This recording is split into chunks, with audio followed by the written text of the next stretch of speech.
சத்தியம் பண்ணிட்டு ஏன் வேற ஒருத்தரை கல்யாணம் பண்ணிக்கணும்? காலமான அரசர் கட்டளைப்படி உங்களுக்கு சொல்லிக் கொடுக்க தான் வந்தேன். எனக்கு வேற எந்த எண்ணமும் இல்ல. நான் நம்ப மாட்டேன். என் மேல உங்களுக்கு எந்த உணர்வும் இல்லைன்னா அந்த திருவிழாவுக்கு வரேன்னு ஏன் சத்தியம் பண்ணீங்க?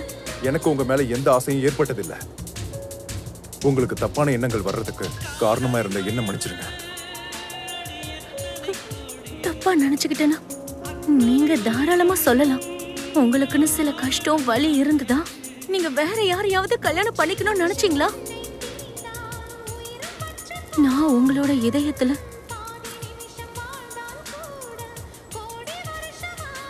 ஒரு முறையாவது இருந்தேன்னு ஒத்துக்கணும்.